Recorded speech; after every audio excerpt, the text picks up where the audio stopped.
L'hiver arrive et lors de ces discussions, l'avenir du transport du gaz russe en Europe via l'Ukraine est en jeu.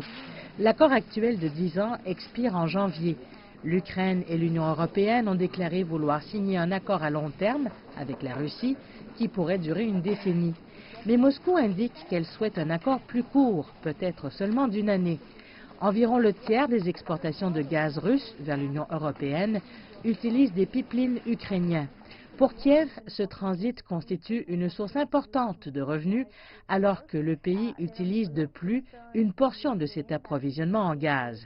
Plusieurs en Ukraine craignent que la Russie veuille ainsi simplement gagner un peu de temps avant d'arrêter complètement le transport à travers l'Ukraine. Moscou construit actuellement un gazoduc alternatif pour l'Allemagne appelé Nord Stream 2 qui contournerait Kiev. Il y a aussi des craintes que Moscou ne coupe l'approvisionnement à la fin de l'année si les négociations échouent. L'Ukraine aurait stocké des réserves, craignant qu'une telle décision puisse laisser sa population sans gaz pendant le long et rigoureux hiver. La Russie a minimisé ses attentes, affirmant que beaucoup de travail reste à faire lors des négociations, et les experts affirment que ces négociations pourraient bien se poursuivre jusqu'à la fin de l'année.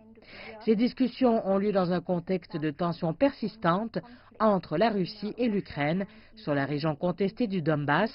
Cependant, les deux pays ne sont pas étrangers au conflit lié au gaz. Depuis l'annexion de la Crimée par la Russie, l'Ukraine n'a pas acheté de gaz directement à la Russie, mais auparavant, la livraison a été à 2 reprises interrompue en raison de problèmes de tarification.